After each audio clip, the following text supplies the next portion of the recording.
Talofalava oa'u o Mona Uli, oa'u ole Fatonu ole Prokalama ole Back on Track, po ole Prokalama ole Toifo'i ile ala sao. Talamai a'au ilo tatau, tatou also fa'pitoa, fa'fitai. So welcome everyone. My name is Mona Uli and I'm the Executive Director of Back on Track. Back on Track, if I could just share our vision of life through health, wellness, and well-being in our Ainga and community. Our mission statement is working together to promote equity, human dignity, justice, and peace, fostering cultural holistic awareness, restorative justice, and social change as a way to help communities heal and thrive. So thank you everyone for joining us today. I'd just like to share with you that this is from our Samoana International Virtual Summit that we held in October 2022. And all of the presenters that were on there then became our SOALAUPULE team. And what we're doing is that every month we're doing a monthly presentation on different topics that affect our Samoan communities. So the way this came about was that in the work that I do, I've met so many people that are doing the work, so many amazing people that I just wanted to have a space where we could share with each other and learn from each other. And so that was how this group came about. And I'm so thankful and appreciative for all of our team members because I have learned a lot. And from all of our team members, I'm grabbing little pieces here and there to help us with the work here in American Samoa. So I just wanted to share that SOALAUPULE decision making, collaboration, everyone working together and contributing. And so very thankful to everyone to be here today. I'd like to give this time over to Easther, who, if she can introduce or share our team members for our SOALAUPULE team. Thank you, Sister Mona. Thank you for the opportunity. Good afternoon, fellow panelists and those chiming in. Excuse me. SOALAUPULE consists of the following organizations: the American Samoa Alliance Against Domestic and Sexual Violence, Project Respectt, the FOU Movement, Salvation Army of Samoa, Asian American Recovery Services, Healthright 360, Essence of Mana, and AK Thomson Ltd. Thank you once again for the opportunity, and we hope that you'll be blessed. Let's turn it over to Sister Nani. Thank you so much. It's such an honor to be in this space. Before we move forward, though, I think it's really great if we just take a few minutes to do a little breathing exercise. It's really good to help ground us as we begin to have this conversation. So if you don't mind, I'd like to ask you all to just take a deep breath in from the core of your belly, and I want you to hear yourself breathe in, okay? And then I want you to ask you to let it out, exhale through your mouth so that you actually hear yourself breathe in. So let's do it together as a family. Let's breathe in and let's exhale. Let's breathe in and let's exhale. Continue to breathe in and exhale. Be mindful of your family as you breathe in and exhale. Think about our community as a whole as you breathe in and exhale. And think of our ancestors who brought us here in this space, breathing in and exhaling.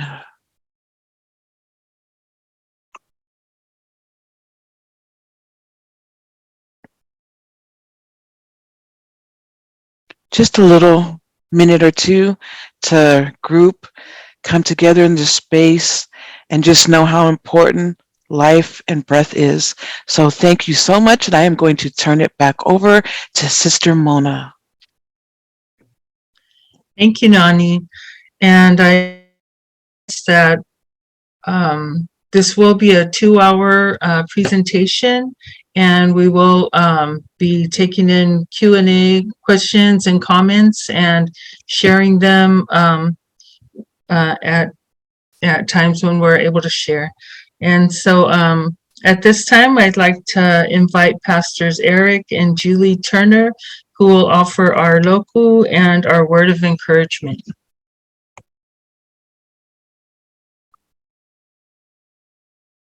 Aloha, can you hear us? Yes. Very nice to be here and to be able to present and just share with you guys the workers who are bringing life and light to the world. So just a great word of thanks to you guys, and pray a blessing upon you and us all as we do our best to share in God's mission of bringing His goodness to the world, It's my privilege. I'm Eric Turner. I'm along with my wife here. We are the regional leaders here in Samoa, and heading a most amazing team who are doing incredible work with our people here, particularly in the mental health and addiction space. So just like to give them a shout out now, and we're very grateful for them and proud of what they do. But it's my privilege to bring a little word of encouragement this morning. Start with a little devotion, and we're going to look at the Serenity Prayer.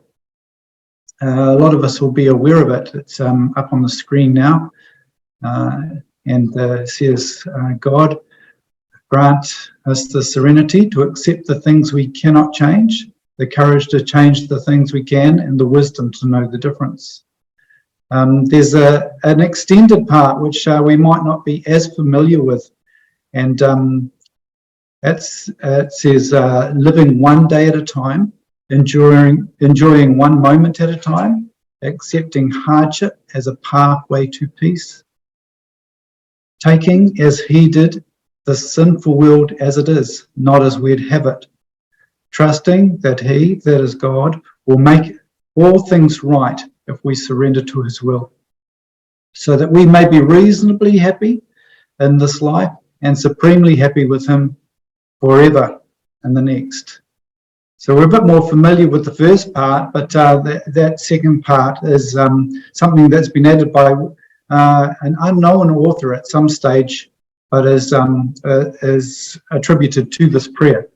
But the first part was written by an American theologian by the name of Reinhold, I'll call him Neighbor because I can't pronounce his name, but it looks close to Neighbor. So he was around in the late 1800s, and yeah. So this prayer was picked up by the Alcoholics Anonymous, and became the essence of their program, and but is now used by many in the 12-step, the NA, Narcotics Anonymous, Gamblers Anonymous, other recovery services and communities.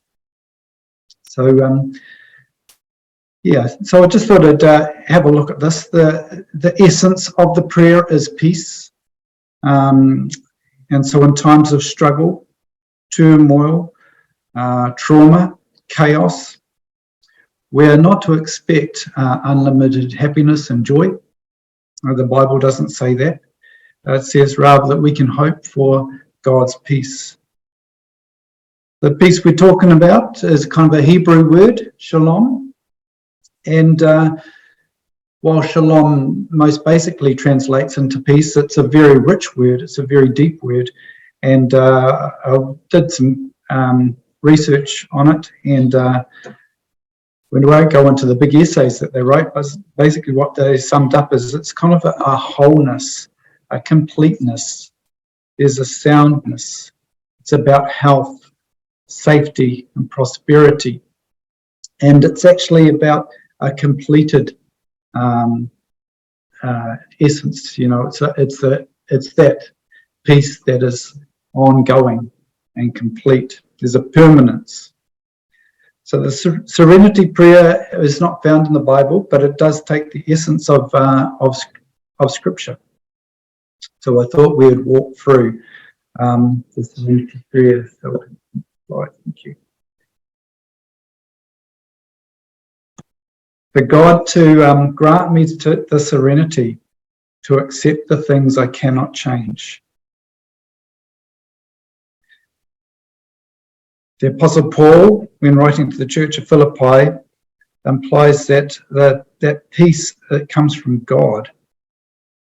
And when we, and it says in Philippians 4, 6 and 7, we've got verse 7 there, but the verse before it says, don't be anxious about anything, but in everything, by prayer and petition and thanksgiving, let your requests be known to God, and the peace of God, which surpasses understanding, will guard your heart and your thoughts in Jesus Christ. So the peace we're talking about is a beautiful peace, and it's something that we can search for, we can seek. The courage to change the things I can.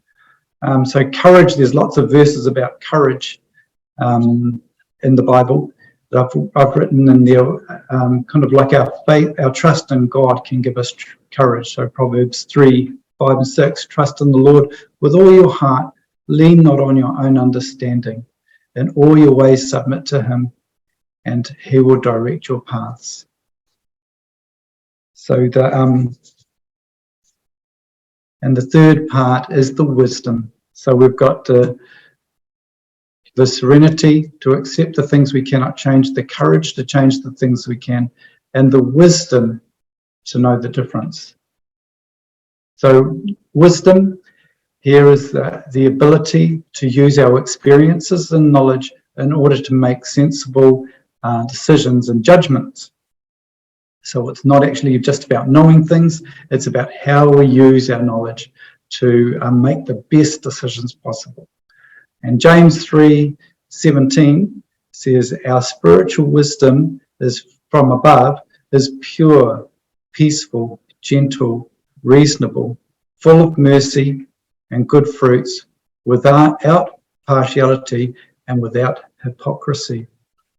So I think we're talking about a pure wisdom there that comes from God. So if we ask for the filling of his Holy Spirit and for God to change us into his likeness, then that wisdom will kind of come as part of that. I thought this morning it would be really nice to just pray through that serenity prayer. We go to the next slide. But we often will just quote this prayer in different meetings, and like a lot of things, when we do it often, sometimes we can do it without the depth of meaning of it. So I really would like to encourage you to stop. We did that breathing exercise before. Just stop, pause, and we'll say this together and really think about the prayer that you're praying. God, grant me the serenity to accept the things I cannot change, courage to change the things I can, and the wisdom to know the difference. Oh, I pray God will bless you as you live that prayer out today.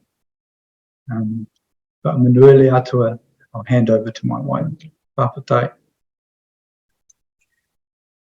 Aloha everyone. It's such a privilege to be with you this morning, and my task is to bring a short overview of the Salvation Army as a movement. So I'm sure many of you will have heard of the Salvation Army, but just to go into a little bit more detail, as you'll know, we're an international movement operating in 133 countries around the world, part of the Evangelical Christian Church worldwide. So the message of the Salvation Army is based on the Bible. Our ministry is motivated by our love for God, and our mission is to preach the gospel of Jesus Christ and meet human needs in his name without discrimination. So that is the international mission statement of the Salvation Army. We express that in each country and territory around the world in different ways through a balance of spiritual and social programs. The social programs, as you might expect, have a focus on those that are marginalised and vulnerable. But right around the world, that can look quite different. So you'll hear a little bit about how that expresses itself in the Salvation Army Samoa this morning. We'll have a look at the next slide there, Chris. Thank you so much. So in Samoa, we are part of the Salvation Army territory that is made up by 4 countries: New Zealand, Fiji, Tonga, and now Samoa. So originally founded in London in 1865 by William and Catherine Booth, spread quickly around the world and continues to spread around the world and open in new countries. Started in New Zealand in 1883. So tomorrow, actually, on the 1st of April, we celebrate 140 years of the Salvation Army in New Zealand. As the slide there says, we've been ministering in the South Pacific for many years. So Fiji for 50 years, they're celebrating their 50th anniversary this year. Tonga coming up 37 years. The Solomon Islands, Papua New Guinea, and Samoa are about to celebrate our 5th anniversary this year. So we're just young in this territory. But these 4 countries that I mentioned, New Zealand, Fiji, Tonga, Samoa, make up this territory. We're very unique in that way. There are other territories that include more than one country, but I think that we're the only one in the world with 4 distinct countries, and of course many more than 4 distinct cultures within those 4 countries. So it is one of our strengths, the diversity that we bring to each other through the cultures and the countries that we're part of. So in this territory, the Salvation Army helps approximately 120,000 families and individuals in need each year. You'll hear a little bit more about the specifics of our Samoa social program, so I won't go into that in too much detail now, but we're part of that. So we have full-time officers, commonly known around the world as pastors or ministers, but using that army military kind of terminology, we are called officers. So full-time officers and employees, along with our soldiers, who are our church members, volunteer skills and expertise and provide our social and church-based services. So in this territory, the Salvation Army has over 5,000 officers and employees in New Zealand, Fiji, Tonga and Samoa, and this team here makes up 12 of that number. So we're a small part of that, but I'd like to say that we're punching above our weight and just really doing our best to make a difference here in Samoa in the lives of those that we come into contact with. So we're in a very blessed position, and we are privileged to be able to work in this space in Samoa. I think we've got some photos now of our services here. I think someone's going to explain a little bit more about them, but just so you get a little sneak peek there of some of the services that, some of the activities that we're involved in. You'll see down there in the bottom right corner, sometimes we even get to go to the beach. So I'm not sure if they do that very much in New Zealand, but we'll take that with me.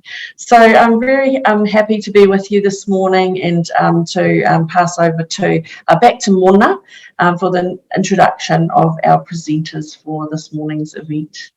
Whawhate lava for sharing with us today. Thank you so much, Pastors Eric and Julie Turner, and I'm very thrilled and very happy to have Salvation Army to be with us today and this presentation today. I'd like to introduce our presenters. Sailivao Aukusitino Senio is from the villages of Matatufu, and Luatuanu'u, Samoa. He is married to Nat and they have 2 children. Sailivao started his education in Samoa before moving to New Zealand, where he lived for 26 years, obtaining a bachelor's degree in alcohol and drug studies, as well as an undergraduate certificate in clinical supervision and a certificate in mental health. He is a qualified accredited practitioner and supervisor, and a member of the Drugs and Alcohol Practitioners Association of Aotearoa, New Zealand. Sailivao currently works for the Salvation Army Samoa as the team leader and clinical supervisor for the addiction services. Natalie Senio, known as Nat, is 3rd generation New Zealand-born Tongan and is a registered nurse who has specialized in mental health and addictions for the past 30 years across clinical, research, and management roles within Pacific Services. Nat has a master's degree in business administration and currently works for the Salvation Army Samoa as a partnership development manager and alcohol and other drug clinician. Welcome Tino and Nat, and thank you for bringing us this presentation today. I turn the time over to you.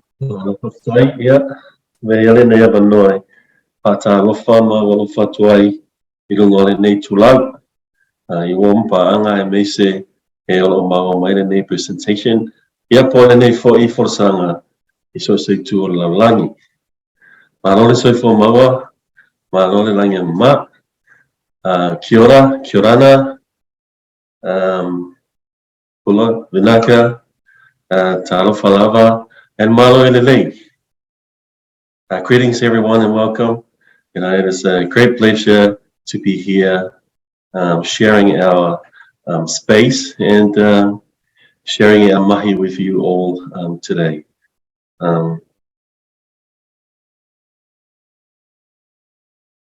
Just before we start, we just want to acknowledge our FOU's, our regional leaders, Pastor Eric and Pastor Judy, for supporting us all the way to be part of the SOALAUPULE family.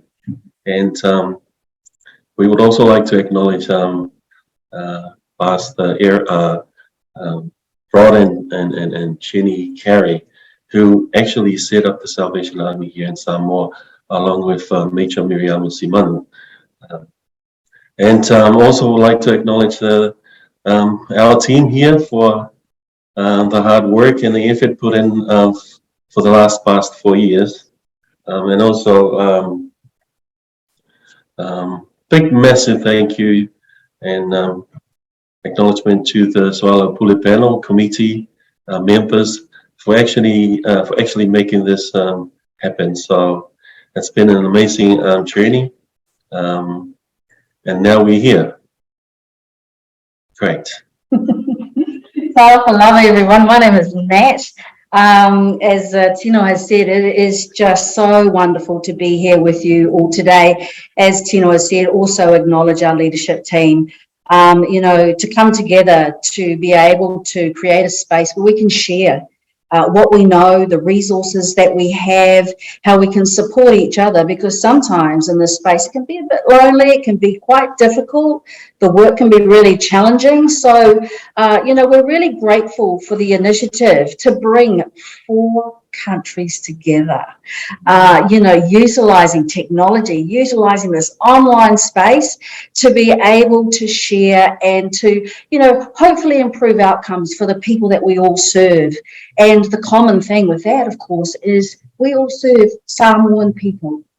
Now, our context might be different, our country looks different, our communities, but there's some common themes that are there in terms from a cultural perspective, cultural considerations that each and every one of us can connect to. And so we're looking forward to sharing with you those cultural aspects today that we've basically heard, we've learned by just listening to the people that we're serving who told us what was important in terms of their journey and their recovery. Thank you to all the participants, to everybody who's taken the time to come online today. We acknowledge we all have busy work schedules, but being here today it just shows how we can make a difference together. We're going to start our PowerPoint slide. We're going to do a little bit of background about the about the addiction services, and then we're going to move to showing you a video which holds the essence in terms of our model of care and what we want to show you, which is, culture is clinical, a perspective on the effectiveness of using Samoa cultural protocols within addiction treatment. So yeah, we look forward to sharing that with you. Nani's going to be running the chat. Nani and Esther and Mona and others will be there. What we can do is we can kind of pause between each slide, and if you want to put a question into the chat, we want this to be interactive. We want you to be here with us doing this, session with us today. So we'd be happy just to stop and to answer any questions that come up. So please, we encourage you all to put those questions in. We're just going to give an overview through the PowerPoint, but there might be some things that you're thinking about that we can talk to. So, caring for people, transforming lives and reforming society by God's power. That is the mission of the Salvation Army, and we are here in Samoa living out that mission, and we're going to talk more about it. But we came in 2018. We came on invitation from the Samoan government because sadly the need to set up addiction services was really great. Sailivao Tino was able to support the development of the alcohol and drug court here in 2016.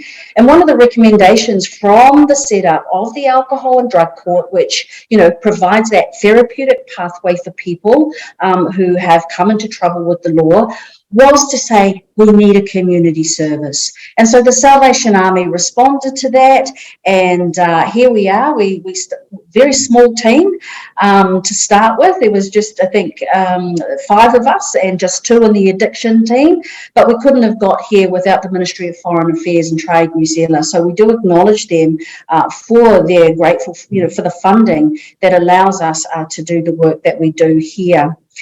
So Julie spoke about the Salvation Army. So some of you might have heard about that family store, very, very popular in New Zealand and Australia. We don't have a family store here in Samoa. We have an addiction service. We have community ministries, and that's about supporting people who are in need. Could be some disaster relief, or something's happened. And so we have that team that's available to provide basically any type of support. One of the things about the Salvation Army is they don't say no. They might not be able to give you everything you need, but they'll certainly look and see what you can do. And so one of the things that we do is we provide an addiction service. We have done a lot of work building it from the ground up. And so we're looking forward to sharing more about that with you. Hi.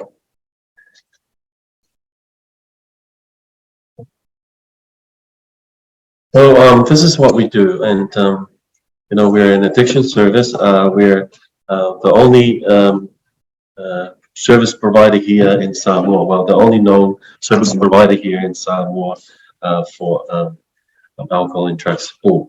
So when do we start our intervention process? Well, anybody can access our service, whether by way of referral from other agencies, or visiting us at our office in Motuatua. People can also contact us on our phone, on the phone, and also on our Facebook page. So once the initial contact is made with that person, then that person will be allocated to a caseworker or a clinician, and that clinician will look after that person while they're undertaking treatment with our program. So everyone is screened and assessed. Of course, treatment plan will be formulated to best accommodate each individual. Some will prefer to participate in work in a group, and some will opt to take on one-to-one support with the clinician. So for our programs, we have an intensive program as well as our psychoeducation program that we run in both community and the prison here in Samoa. Recovery Fellowship is a spiritual component of our group program that we start each session with on session days. So we participate in community outreach programs and would often be asked by community groups and some schools to provide facts and effects workshops.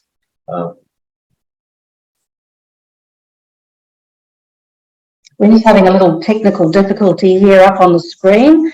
So just going to check in then and see if we've got any questions in there, Nani, just while we're sorting out our screen this end. Right now, we do not have any questions in the Q&A section part. Great, great. Okay. Well, we also supported some local NGOs and as well as some government ministries with AOD training for their staff. And we also have our own training program called the Tutunga Taumi that we use for our new staff here at the Salvation Army, and also our partner organizations.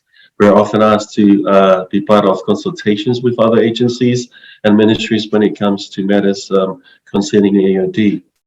So we do a lot of health promotions, as well as we have a very good relationship with the media here, and we're often invited to speak on local radio stations as well as TV, especially the TV3 breakfast morning show. Okay, we've lost our notes, sorry. We're just trying to get our notes page back up on the screen. It's disappeared, so just, yeah, we'll go there. There we are. Okay, so you're on the next one. So Tino, so just in terms of workforce development, so I'm not sure, I'm sorry, I got a bit distracted there, but we just want to acknowledge we've got the first local Samoan persons who obtained postgraduate in alcohol and drug studies through the University of Auckland. Two of our trainees that went through the Tutunga Taumi, which was a program that we designed and delivered. There's nothing here in Samoa. It was endorsed by the Samoan Qualifications Authority. We had two trainees complete that, and then they've gone on to do a diploma in counselling here. And so, workforce is critical for sustainability, and so we just really want to acknowledge the team, as our whawhiaus had said earlier on. They've worked really hard to get where they are, and it's just good that we're able to have the qualifications to ensure that we deliver a quality service that's based on best practice. That was always the plan. Yeah. Not just to develop the alcohol and drug service area in Samoa, but also to build capacity amongst our local workers here in Samoa. Yeah. Great, thanks, Chris. We'll go to the next slide. So, partnership. So we're all about partnership here today, and many of you participating. I'm sure you all know the importance of, working with others. And when we come together, we create that, that collective action. We're able to join our resources, share our knowledge and work together to make a difference.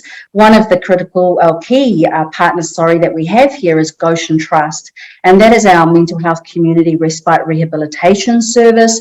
And it's an absolute privilege for the Salvation Army to be able to support them through partnership development.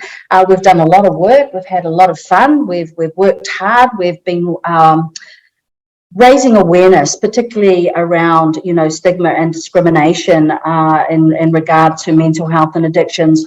We don't just sort of separate addiction and mental health. We see it as one. And so being able to partner with Goshen Trust has been a real privilege of the work that we're doing here in Samoa. So the Ministry of Justice and Courts Administration, I'm going to show you some of our data a little bit on. They're one of our key partners. Now we receive most of our referrals from the justice sector, but we just want to acknowledge we are with the health sector. So, unfortunately here, people don't tend to self-refer, and we'll talk a bit more about that. Often it's when people are in trouble, and that's when they will present before the courts. And we're just really grateful that there is that therapeutic pathway from the courts into the Salvation Army Addiction Services, so that, we can provide treatment intervention. Ministry of Women, Community and Social Development, another key partner, and we've done a lot of work in the space around gender equality and ending violence against women and girls. So we've had opportunities to do some new initiatives here around identifying and addressing substance abuse as a trigger towards family violence and violence against women and girls. We're going to show you a little bit, we'll give you one example of that a little bit down the track. Ministry of Police, Prisons and Corrections, we are doing a prison program. Tino might want to talk a bit more about that, but we've got the police doing their enforcement, but they join us in public health campaigns, and we're going to share an example around that as well. We've also, through other government departments, and one example is the lobbying that the Salvation Army has done to address this terrible issue that we had, which was locally produced vodka that 40% plus methanol, presence of methanol detected, sold very cheaply in every dairy, every shop, and in plastic bottles, and often it would sit next to the soda. We were really pleased that last year the Liquor Board put some controls around manufacturing and the licenses of the people that were producing that local products. It has stopped, and we are noticing a difference, and we're very grateful. So that's just another example of the mission of the Salvation Army in terms of reforming society. We work with other NGOs through disability, in terms of suicide prevention. We have our faith-based organisations, our youth, and we look for opportunities. So it's not just about like referrals, public health campaigns, but also consultation, to be able to pick up the phone and call someone to talk about an issue that, someone else is more of a specialist in, makes a really, really big difference. We use the media a lot. We have to use the media, and that's, talked a bit about TV, but we're also on radio every month. We're often putting articles into the newspaper, and that's just another example of how we can get the message out there and create more awareness and let people know that there is a service that is here in Samoa and available. I think most, the awareness of the service is increasing. There's still a lot of people out there that don't know we're here. We're free, confidential, and they can come on. And of course, the last example up there is SOALAUPULE, and I think that's just, we're very proud of that as an example of partnership and collective action to make a difference. And there's also Plenty of panakiki and coffee for people that come in. Yeah, so welcoming people through the door. You're going to learn a little bit about that when we show you the video. But the way to make people feel comfortable to be able to come in and seek help is a really, really important and critical component of service delivery. Hi.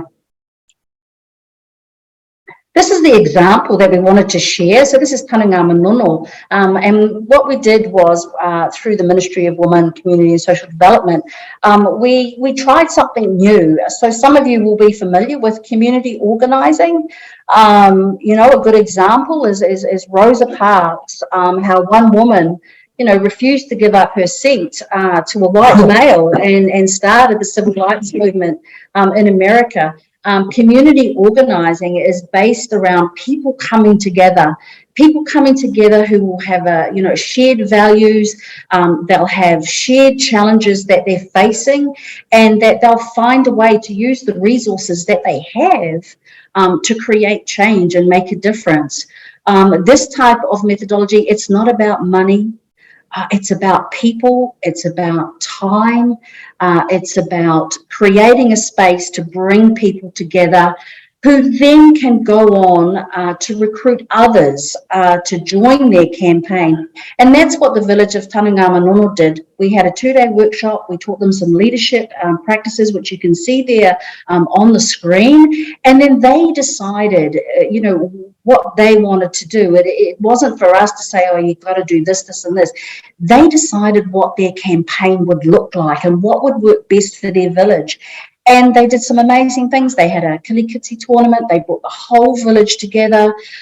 They had concerts, blessing ceremonies. We had their young people doing some artwork, a whole range of activities that they decided. And everyone in that village now knows that there are, community champions that if they're worried about their use of alcohol or someone else's, and it's actually, creating some not so good situations with family violence, they've got those community champions to go to. So yeah, that was a really, really good example. And I guess everybody that comes to the Salvation Army for treatment, we always reminded them that they're actually champions for change. Absolutely.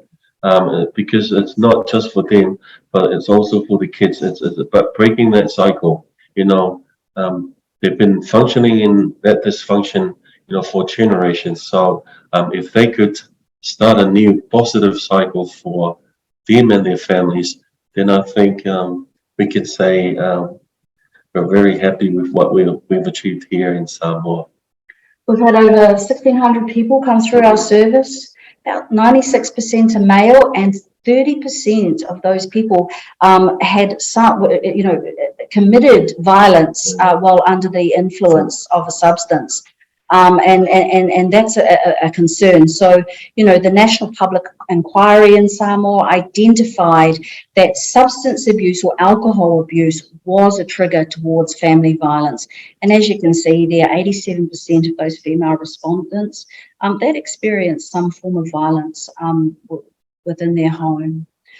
So that's a great example of just partnerships and collective action.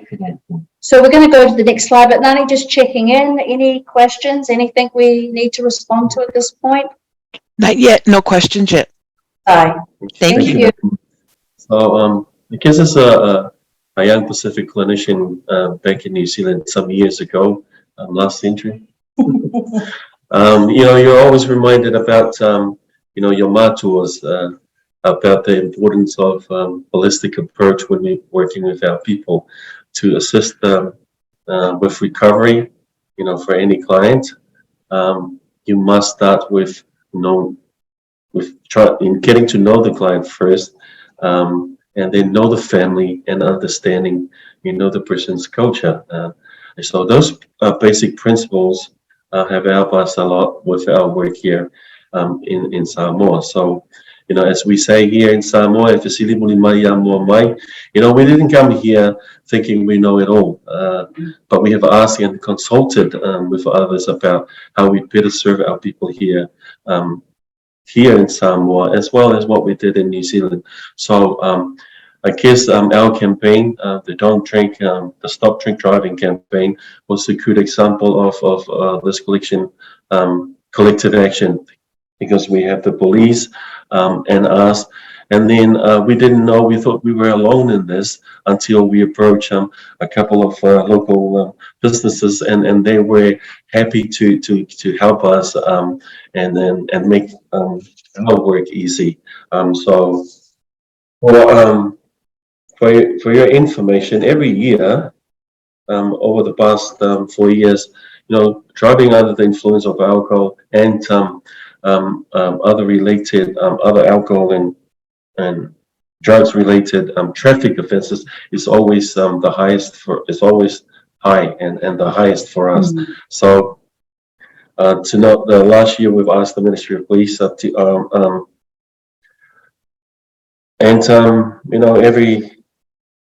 it's like every public holiday, we're always worried,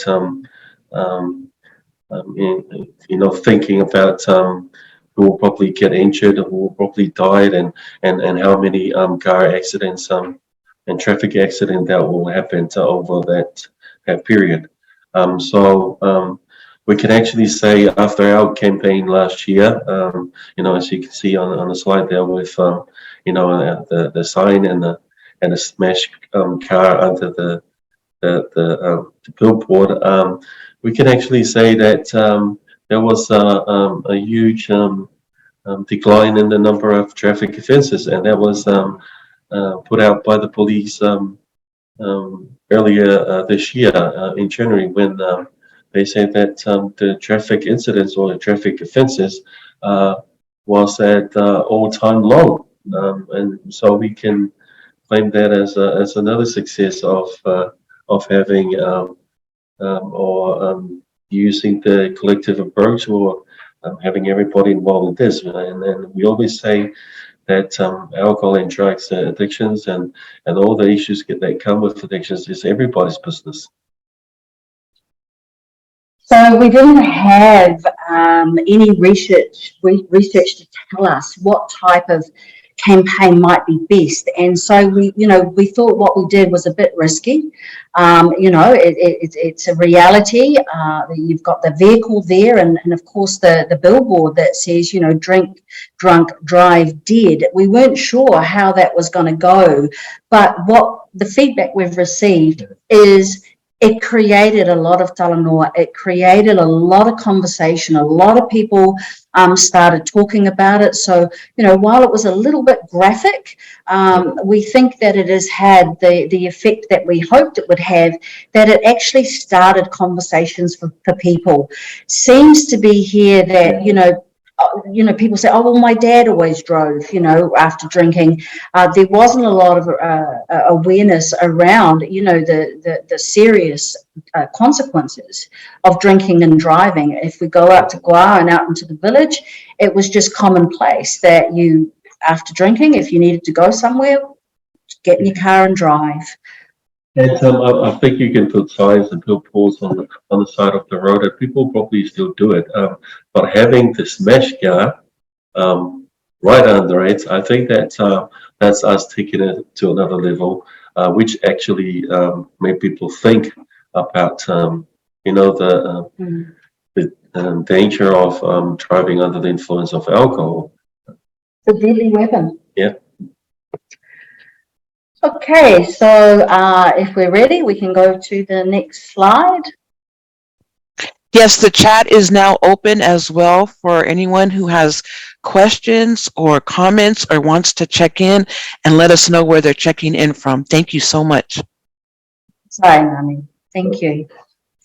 So we're going to just go quickly through some demographic data just to show you these slides. They're very busy. We can see there how, there's a lot of information on that slide. But what we wanted to just show you is that, the majority of referrals are court ordered, that the number of self-referral is quite low.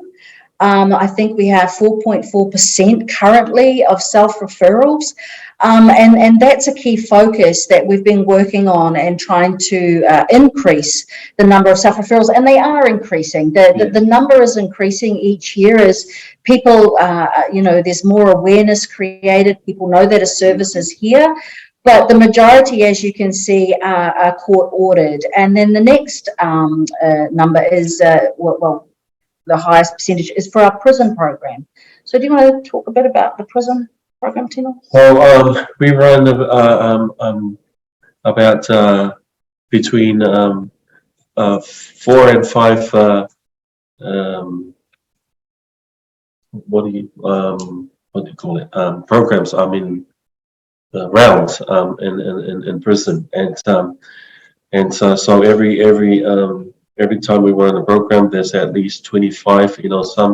We even get up to 30 inmates attending those programs. So those are the prisoners that are about to be released from prison, and with the majority of them having committed or have been convicted and imprisoned for an alcohol-related things.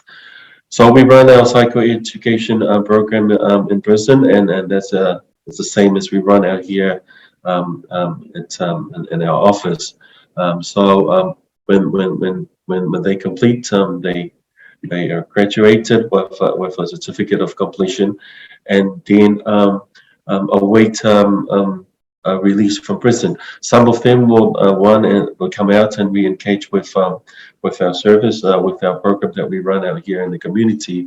But some we have not had any people that have come back who's reoffended from those clients that we've seen in prison.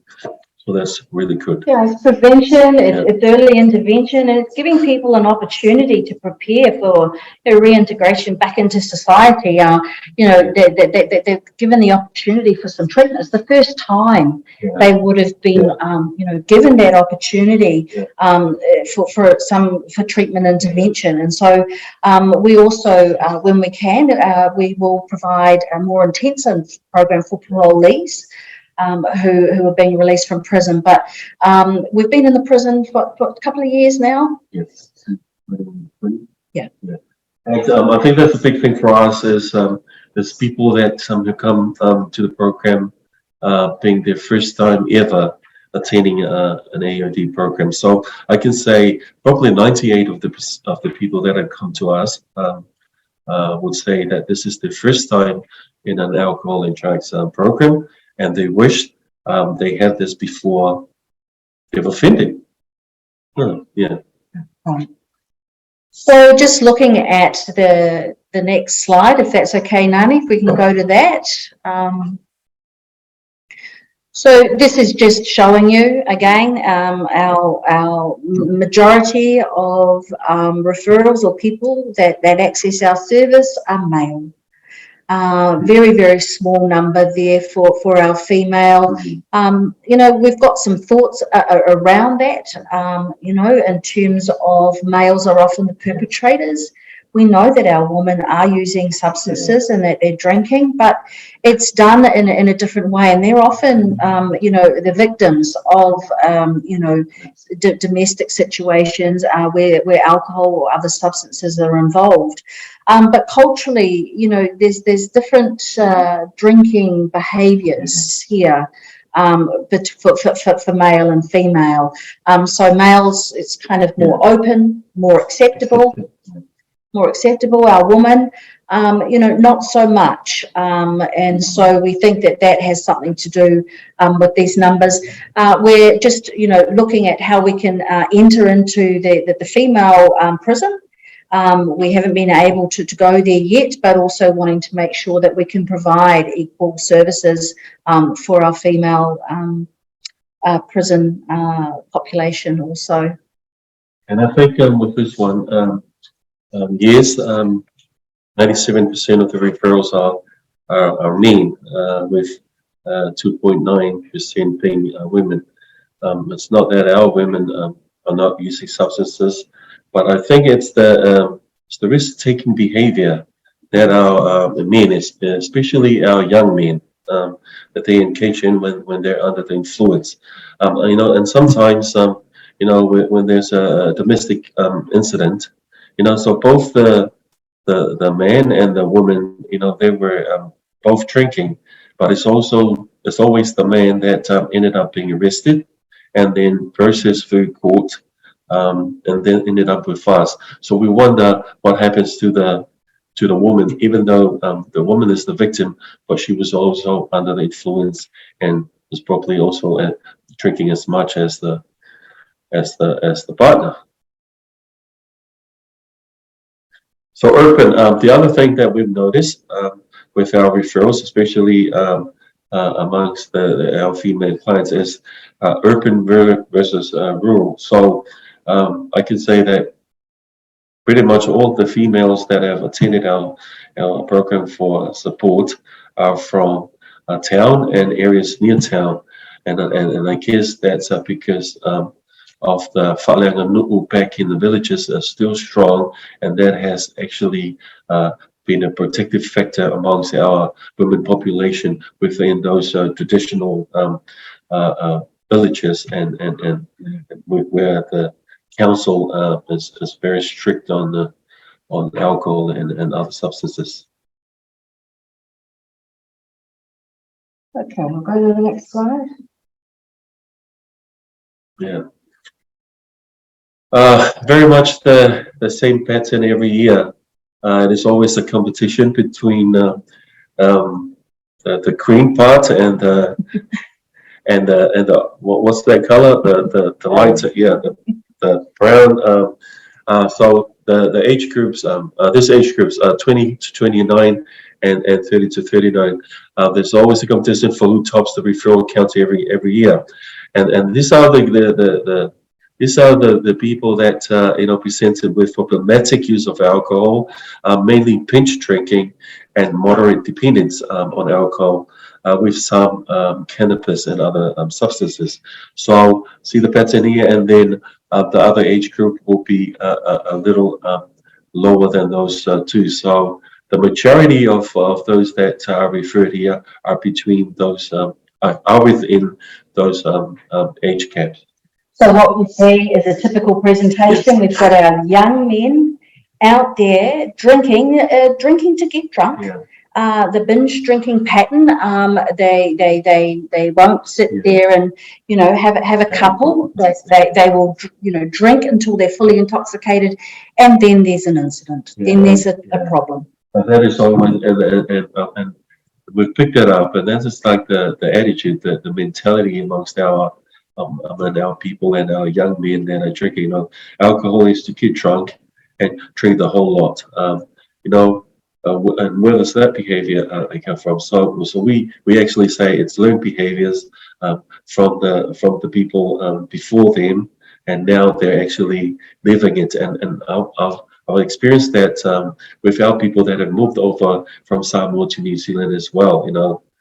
They still are in that mindset that alcohol is to get drunk and drink the whole lot. Well, they can drink the whole lot here because they could only have access to one bottle or 1 dozen. But when they come over to New Zealand, well, beer is cheap and alcohol is cheap. And so if there's 4 dozens, they'll still want to drink the whole lot, which will end up in a not so good situation later on.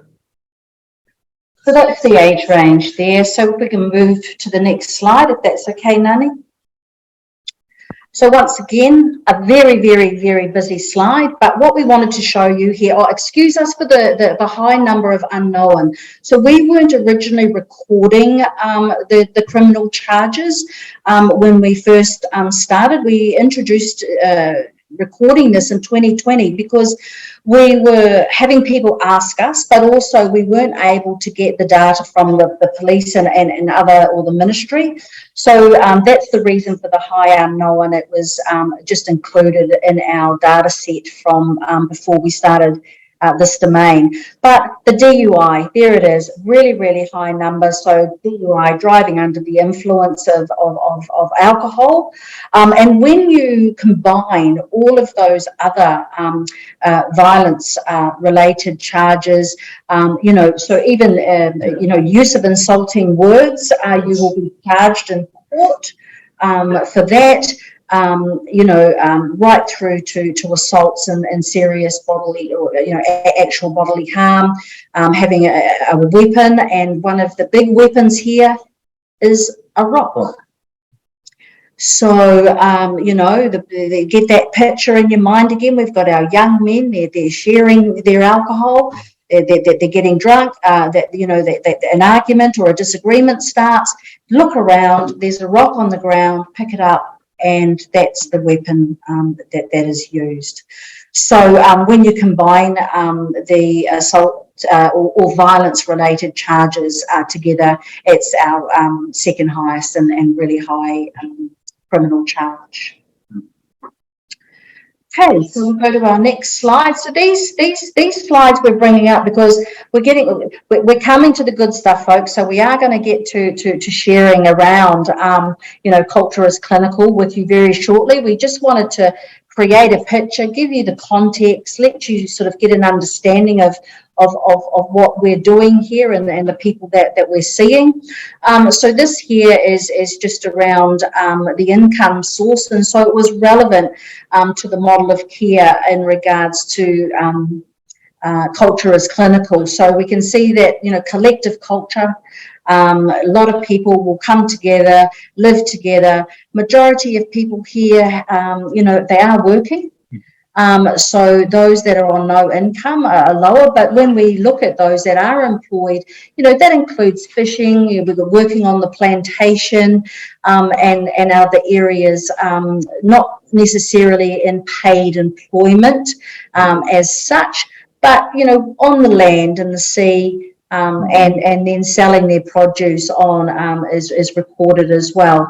So what we you know, it might be different. There is the number of unemployed there, but when you combine all those different categories for employment, the majority of people are in employment or making a living. So working class is unemployed, but they're actually able to make an income produced from their farms and plantations, and also fishing, and that's big money here. It's actually better than actually some of the people that are actually working. So when we have an employment, you know, looking at stats, employment may be high, but actually people are still making an income through what we call recreational activity in Palangi, but actually that's a way of making income here in Samoa. The plantation, fishing, what else? Selling produce, selling coconuts. But it becomes really important because it becomes one of the key and critical protective factors from a cultural perspective. So all good, Nani? We'll go to our next slide.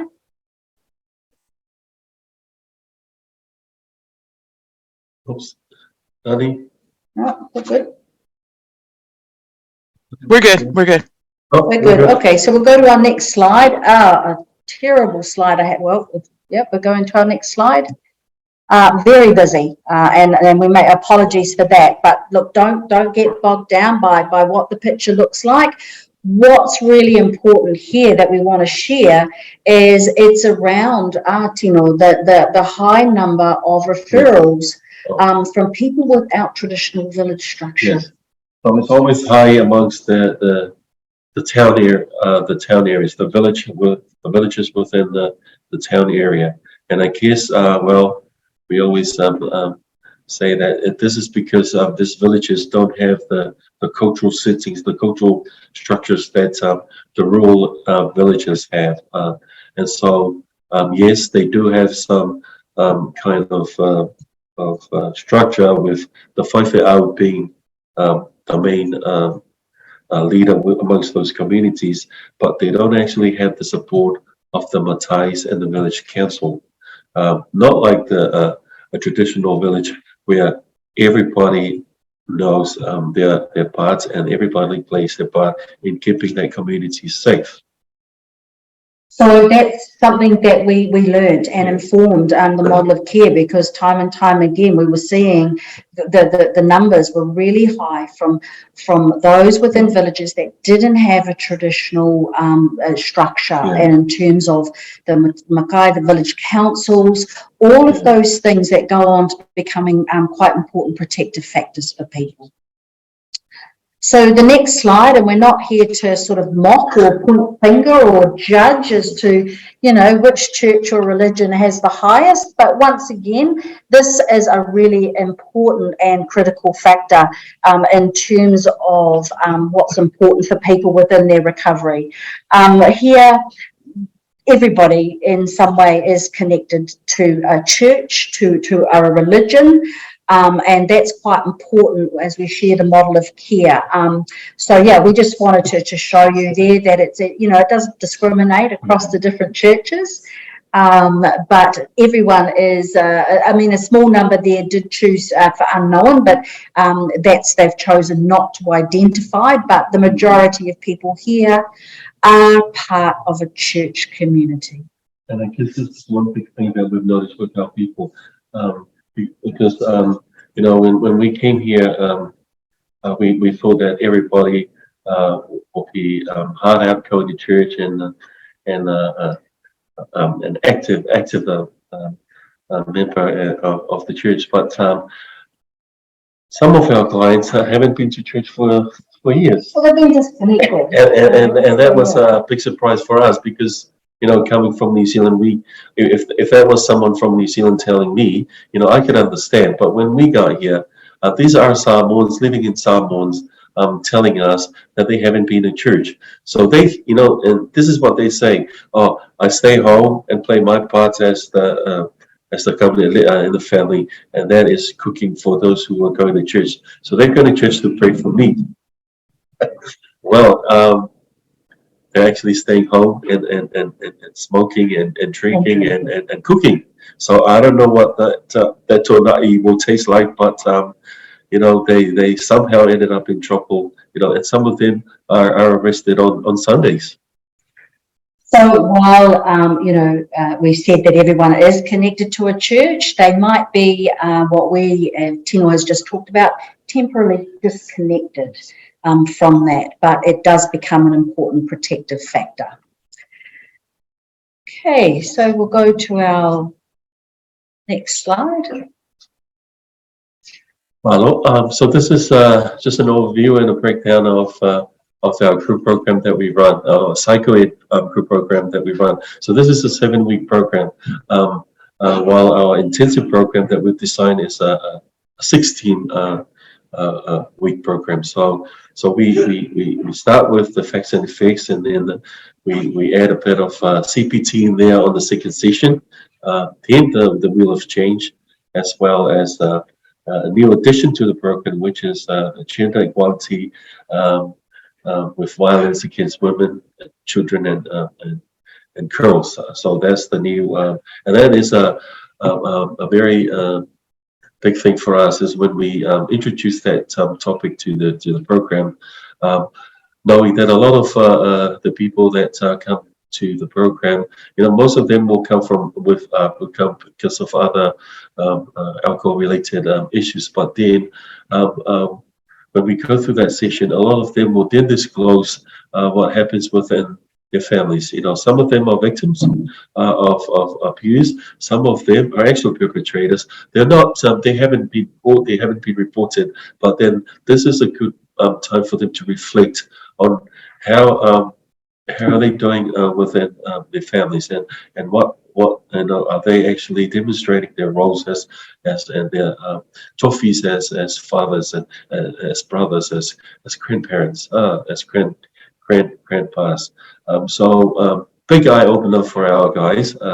Yes, there's a massive thing here, but then this is the first time that they've actually engaged in the discussion, and very, very sensitive discussion when we go through this session. So then we talk about the impact of their behaviors on the law, and a lot of them would like to go overseas for this seasonal workers scheme, but they can't because they have now got a black mark, and a lot of them will come to us for support, but we say that it's actually up to the police and actually up to the Ministry of Justice. But we can say that you've attended the program. So co-setting is the big thing, and also relapse prevention. You know, these are all new things to our people, because this is also the first time that they've engaged in a program like this. But we can see that there's change. You know, there's that shift in mindset before they graduate and before they leave the program. So this is the overview of the psychoeducation program. We took what we knew from serving our Pasifika people in New Zealand, and then looked to modifying that to the Samoan context. Now, what we needed to do was to listen. We needed to listen to what our clients were telling us. What was important, you know, what was missing from their lives. And so over time, as Judy had said, we've been coming up nearly 5 years, but we learned to be able to modify and to develop the program based on what people were telling us that was important in their life. that then created us to think about, you know, how culture is clinical. So in New Zealand, it's clinical first, you know, we include culture in there, but we almost flipped it, didn't we, here, where we saw that those cultural considerations, those cultural factors, they were critical in terms of a person's recovery. And so, you know, we're going to present the perspective that we have on the effectiveness of using Samoa cultural protocols within addiction treatment. And we're going to do this through showing you a video that we produced. Yeah, any comments before we go to the video, Tino?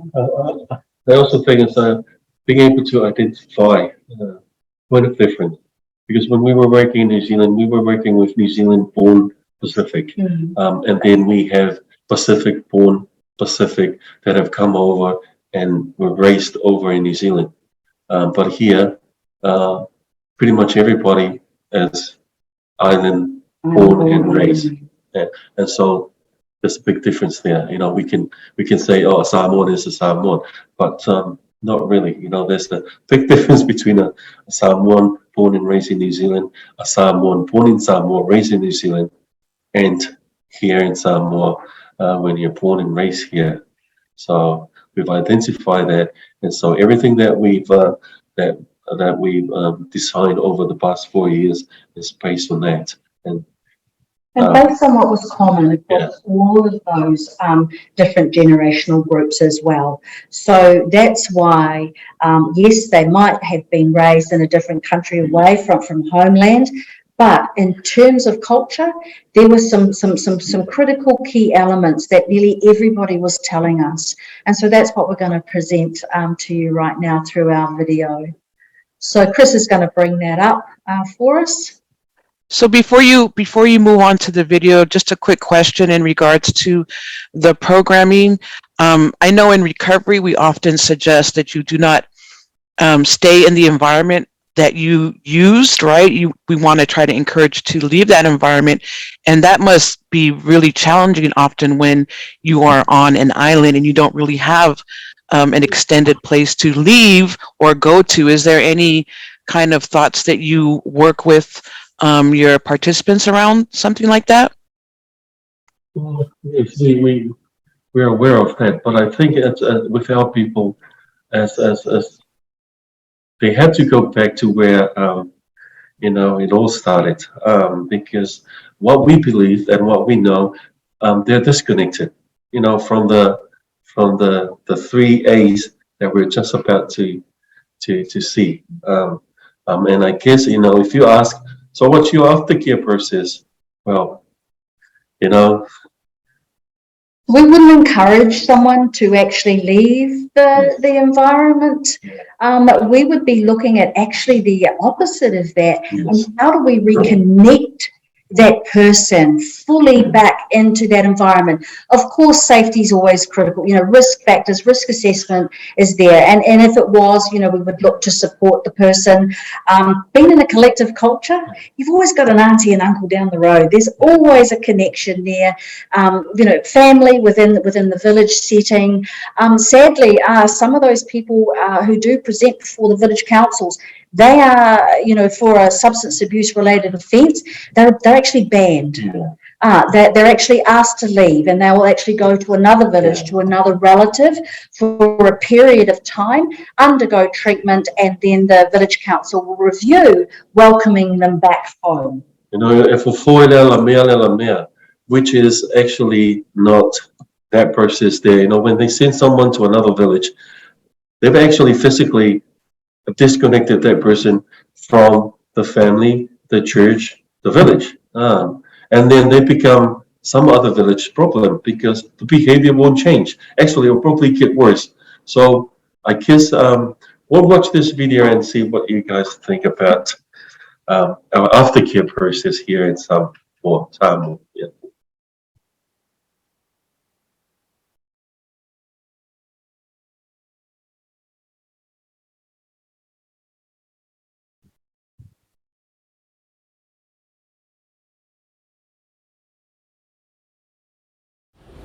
That's why, for myself,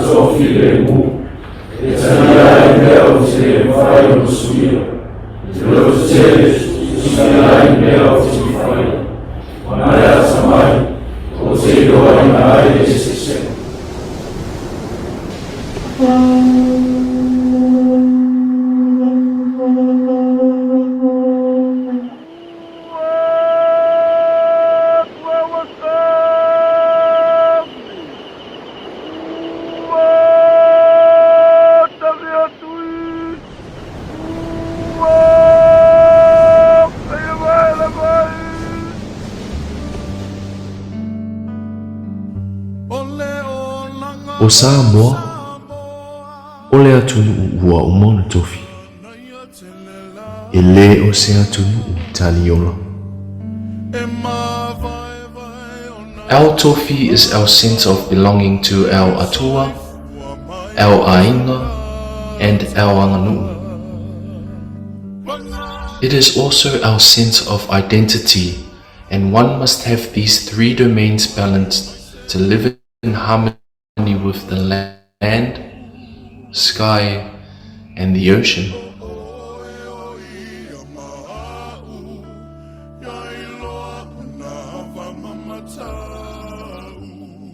Talofa lava, malole soifua, maoma lange mai lo topa ia. After tele lava mo lava no watu in mai fatino aise, for la sanga e fatau le ngaluenga, lo fa peleon fatino ina Samoa nei. On behalf of our regional leaders and the team here in Samoa, thank you very much for the opportunity given for us to present how we are progressing with our work here in Samoa. This presentation addresses the exploration of whanganuu, ainga, and atua as a model of treatment in supporting our people that have accessed our service for alcohol and drug issues. We believe that applying Samoa cultural protocols as an intervention alongside clinical processes is as effective in terms of outcomes. So by providing intervention that are focused on anganuu, atua and ainga provides the opportunity to reconnect to known values and beliefs, which in turn enhances engagement, openness, motivation, acceptance, accountability, and behavior change. On invitation from the Samoan government, the Salvation Army started the church, community ministry, and addiction services in 2018. The need for the addiction service became immediately apparent, receiving well above the predicted rate of referrals, primarily from the justice system. To date, the service has supported well over 1,000 people, mainly young men whose use of alcohol and or drugs has caused an imbalance within their lives. Engaging in family, village, and church activities encompasses the principles of FOU Samoa. It demonstrates service, integrity, honesty, and ensures a respectful relational space with others. Using alcohol and or drugs disconnects a person from these activities, which are central to one's culture. Culture is essential to the lives of every Samoan because it is our identity. Culture enhances our quality of life and increases overall well-being for both individuals and communities.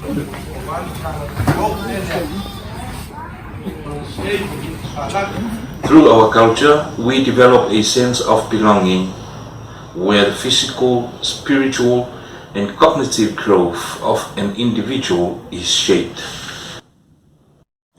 It is said that Samoa is founded on God, and so spirituality is a protective factor that can become conflicted when abusing alcohol and or drugs. Regardless of where one is born or raised, there is always a sense of connectedness to the culture, to the family, and to atua. This is very true of every Samoan brought up in church and religion.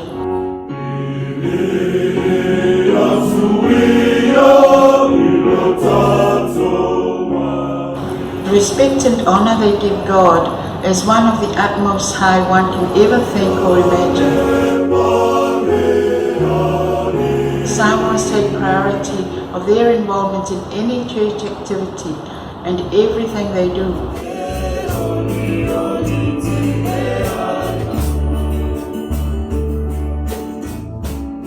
Atua is always acknowledged at the beginning.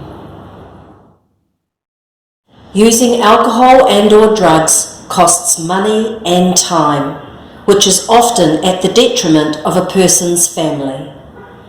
Ke mafofafo ngale le kaini alu pe alu ki ka fao alu le o ko se kau ya ai ala be fo kava ya ka fo na me me o le na ama malu se ya ele ka mo fie fo ya kai me o ka ke le aku pe o mo sefe ka sefe fo ile ka o eu fia fola so fanga wa ola o ka ho fo le fale ma spend time for my At the heart of FOU Samoa is ainga. We have a saying that goes o le tangata mono na whasinomano ia tangata fo'i mono na ainga, which translates to every person is entitled to designation, which is in our culture family. Reflected all throughout the Samoan culture and tradition is the importance of maintaining close family and community ties. So Taulua, Fa'aloalo and Alofa are some of the values crucial in social relations. Every Samoan is expected to defer to their elders and those of higher status than them. Children are taught from a young age to respect their elders, avoid shaming their family, and to sustain certain aspects of tradition. Ainga is where everything starts from.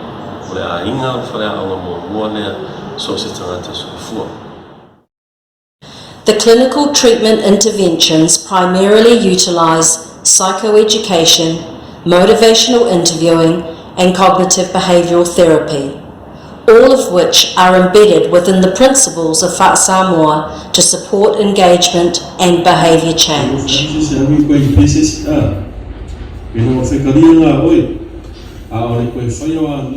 Each week, group participants are welcomed with hospitality.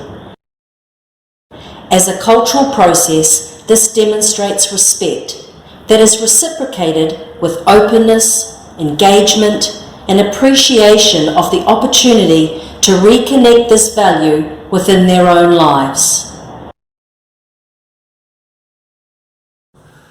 Samoan culture is unique to its watapuia, the relationship between an individual and the people around.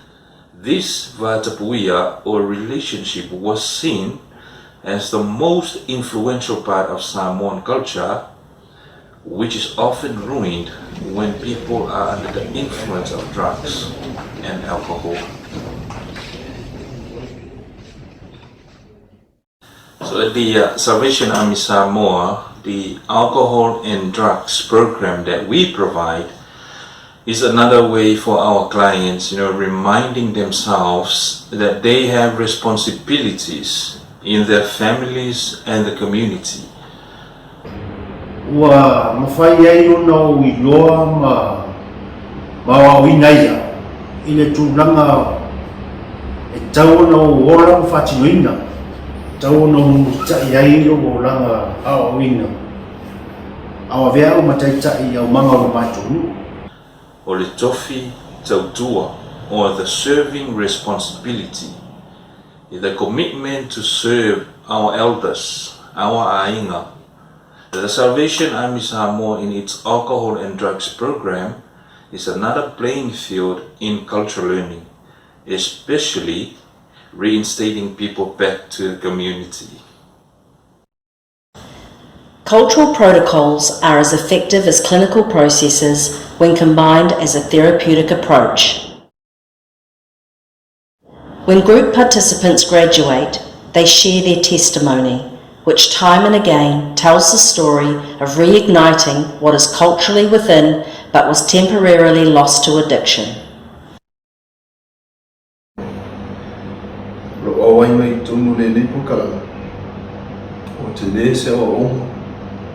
Te le swinga o mai le nei po kalame le Salvation Army po le au tau whaotanga i o nei o langa.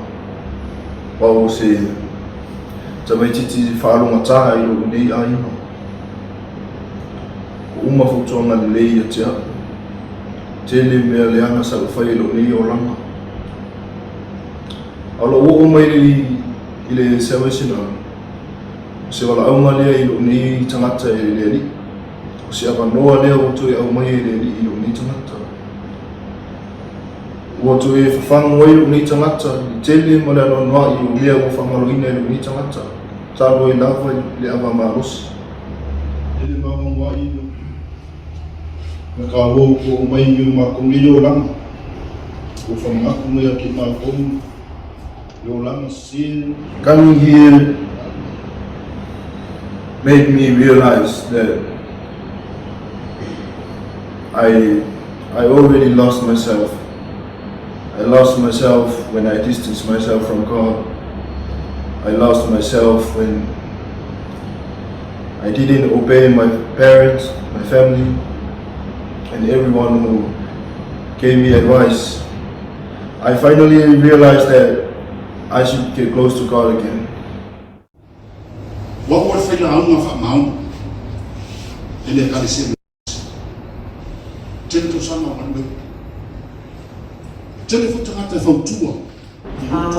Drugs and alcohol made me the worst person I could ever be.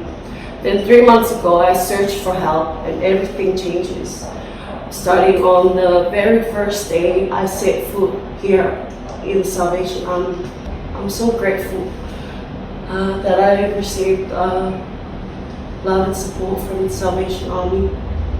And without this love and support, I wouldn't be able to go further. Io ta face swing no tola, ma manu ai tait. Manu ia lo waina, manu ia foi le kalisia va peto le nu. Ia tanga venga lo to ina I to lo matunu. Whawhikai le Salvation Army, ole ele koe ele whaatau aina ole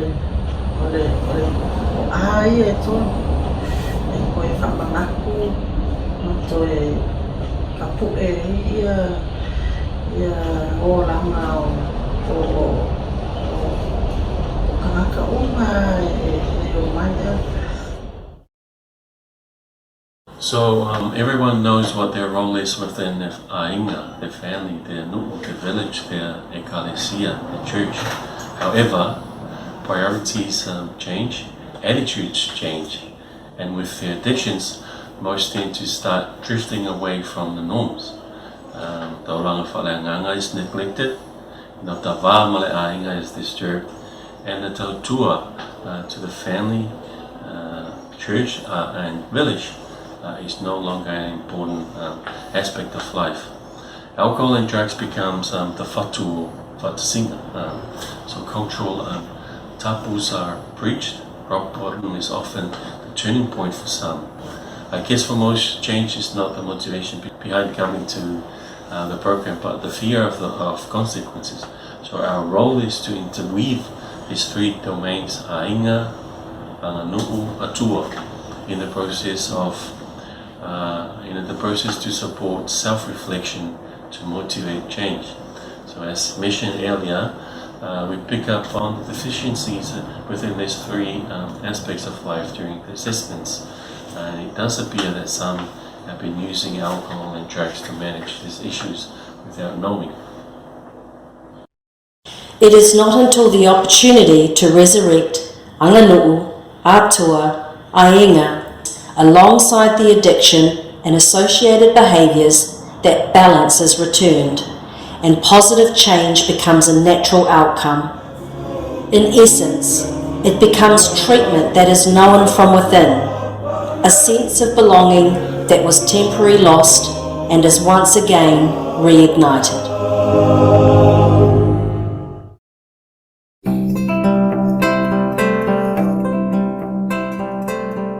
am not an individual. I am an integral part of the cosmos. I share divinity with my ancestors, the land, the seas, and the skies. I am not an individual because I share a tofi with my family, my village, and my nation. I belong to my family and my family belongs to me. I belong to my village and my village belongs to me. I belong to my nation and my nation belongs to me. This is the essence of my sense of belonging.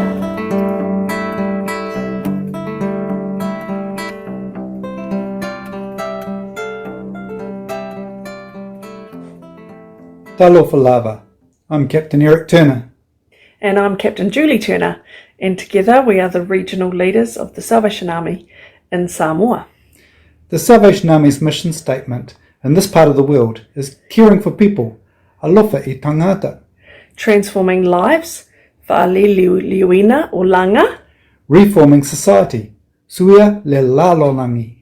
We are humbled and blessed to work alongside the team here in Samoa as they live out the mission of the Salvation Army, Otau o le whaolatanga. Caring for people who attend the program, supporting and facilitating transformation. And as a result, seeing society reformed from the individual to the family, ainga, to the wider community. Together, let us suia le lalolangi. Whaamanuia le atua, tō whāsoifua. Wha. I le nei taimi, a vero leo whatauwa e whai mawhunga tamu moli o mātou tai a Captains Eric and Julie Turner whapea I fo I male sunga I a Major Miriama I a male autau le whaotanga I Samoa nei. E wato e sa mātou whawtai, tere lawa I loto pa I a malo o tō malu mo le nei awanoa tāua. Whawtai tere lawa mo lo mātou awanoa malo fo I le tapua I mo le anusai. Tau I nā alofa le atua, o pui lo o tō soifua. A wane tani whaingatā, a whapea lea o nā whiasi o tātou larolangi I le nei whaamai whaingatā. On behalf of our regional leaders and our team here in Samoa, thank you very much for watching, and we hope that our presentation has provided you with some insight of our work here in Samoa. Thank you all for your support, especially our Salvation Army family and our Takangafwe family in New Zealand. It has been an amazing journey so far, and we feel so blessed to be here and providing this much needed support for our people. We would also like to acknowledge INFAT New Zealand for their support.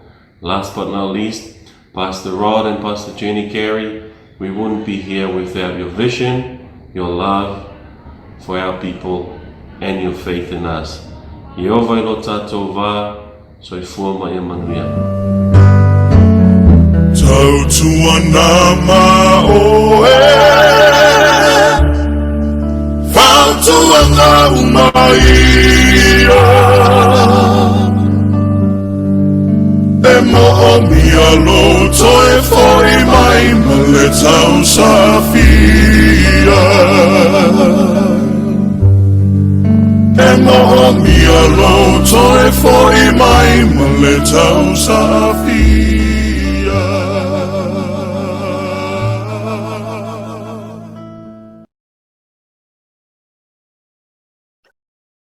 Thank you so much. That's so powerful, right? You can just feel the spirit. It is just really so powerful.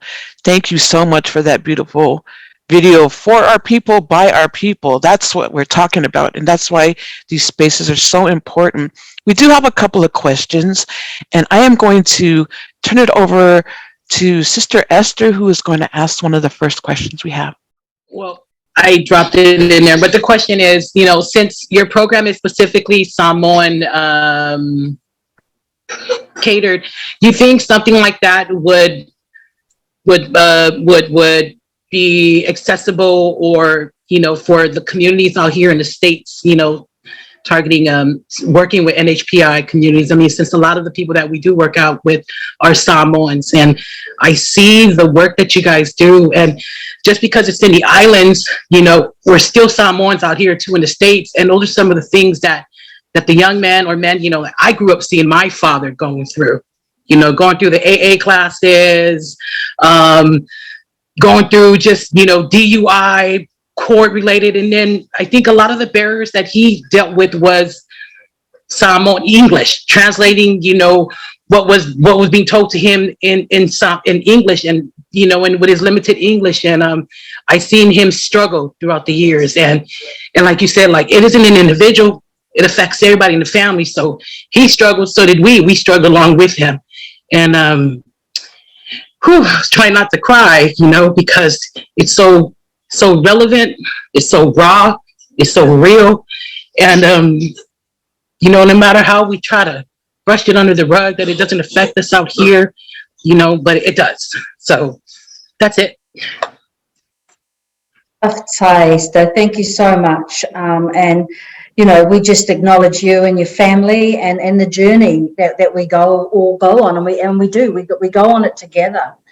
You know, we talked earlier about different generations and, you know, where we're born, but at the heart of it all, you know, we're Samoan. We believe that we have these cultural values of, you know, family and spirituality and culture that's actually embedded within us, regardless of where we are. And so that's why we saw our job was to support people to reignite that. Now, sometimes, you know, out of the islands, you know, in other countries, you know, one of the hardest things we see is people sit there and go, you know, I'm not Samoan enough, or, you know, I'm second, I'm third generation, you know, born, and, you know, I'm not Samoan enough, and these things don't matter to me. When we create that space, when we encourage that talanoa, it's amazing when people do find that absolutely it's within us.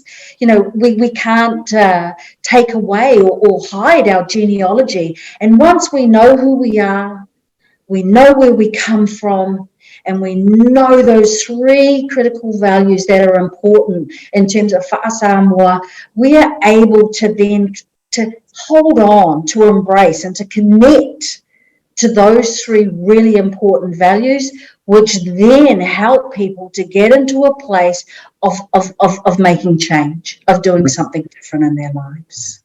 Yeah. Starting something big, but really good here, especially with the SOALAUPULE conference. And I've always wanted to come to the States, and I'm glad that you guys are kind of pay for us to come over and have a conversation there face to face. Okay. All right. Don't worry about that wishful thinking. But yeah, so does that answer your question there, Esther? Yes. Yeah, if I could just add to that. So I do a 12-step program here in American Samoa. So I always thought, you know, this is a perfect fit because it's in line with our Samoan values.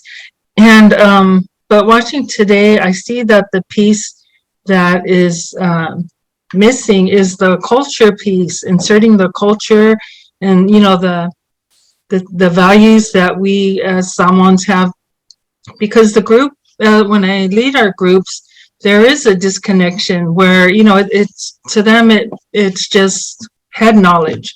But when we can insert the culture piece and the Samoan values, then there will be a connection for them. And so I'm really excited about this, and I'm just wondering, how can we bring this to American Samoa? And does it mean just inserting the Samoan values like you guys have there at the Salvation Army? And I also wanted to add the piece that it does help people with finding their identity, whether you're in the States or whether you're in American Samoa or New Zealand. And Hawaii did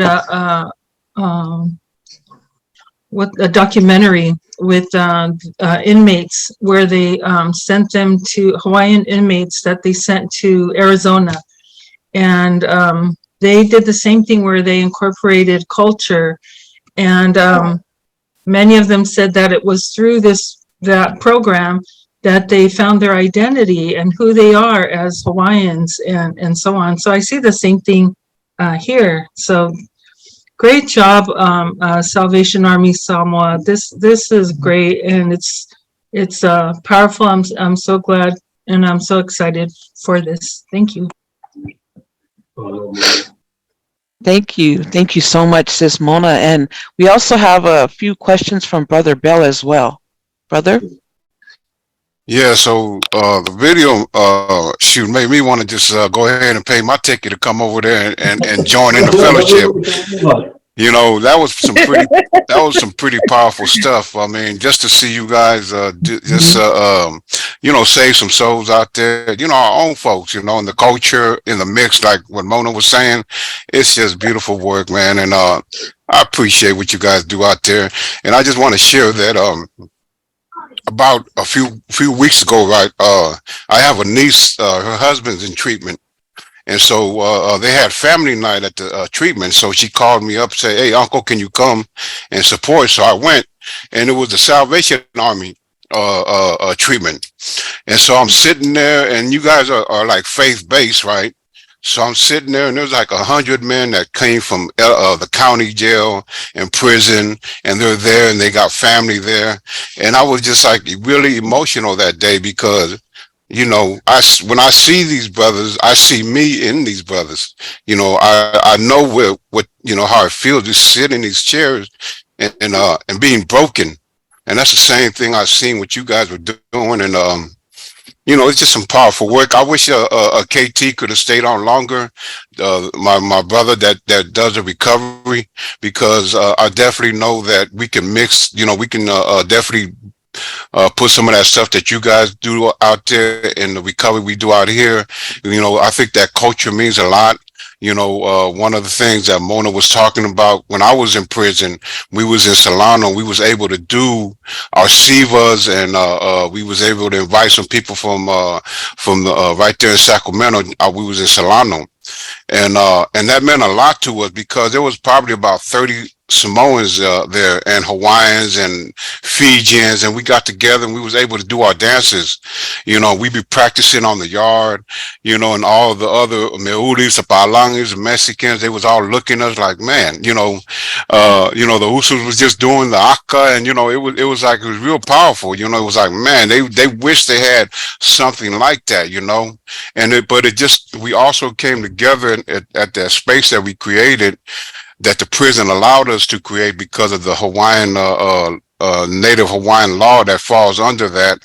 We was able to practice that, but just coming together and just talking, some of the older guys talking about Samoa and how things were, you know, back in the days. It's pretty powerful for a lot of the generations that get caught up in gangs and drugs and alcohol to have that type of space. So, man, love the work, man, and I can't wait to come to Samoa because I want to be a part of that. That's exciting, Sal. Thank you so much. Yeah, so, you know, maintaining that balance, you know, across, you know, those three domains, we see it as really important. You know, we feel it needs to be all three. And so, yes, you talked about Salvation Army and faith-based. Absolutely, we have Recovery Fellowship as a part of our program to give people that opportunity for that reconnection in terms of, you know, to God, to their spirituality. And that's what people will tell us, you know, they re-engage. As Tino was sharing before, you know, some of them are sitting there at home. Yes, they belong to a church, but they're not attending a church. You know, they'd be at home drinking instead of going. And so, you know, reigniting that, what's sitting there, reigniting all of those, you know, connections to family and to culture and to the values, you know, that sit and surround that culture is really important. we made this resource because COVID, well, Vicky hit, and we couldn't put it out there for others. But we would love to be able to share this as a resource for other organisations. We just ask that you play it through so that there is acknowledgement of the Salvation Army, and we don't only play parts of it. But we think it could be really, really helpful. And Mona, absolutely, it would be about just bringing those components into what you are already doing. It in some ways, it just makes sense, and it's just right. It's there. We just need to bring it and embed it, and that could look different, especially from a cultural perspective. It can look different for different contexts, different organisations, but the essence of it will remain the same. I think that's a good thing with the being exposed to other cultures and working with people from other cultures, because with our experience, I think we're the only people, Samoan, Tongan, our Pacific brothers and sisters. Wherever we go, we take our family. Wherever we go, we take our God, and wherever we go, we take our culture. So I think that's the point of difference. And if we can maintain those three elements, those three components, within a person, going through hard times with addictions, mental illness, I think we could actually support and help, and also with us as well. Sometimes we think we're clinicians, and our job is to help other people, but we also need to look within ourselves. As our inner balance, as our values balance, and as God balance amongst those domains.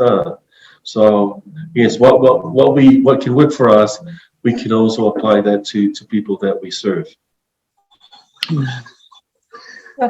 So we just wanted to quickly, is there any further questions? There are a couple of more questions. Okay, Bill has his hand up again, and then Lulu, and then Mona, and then I have one as well, but mine can wait till the end.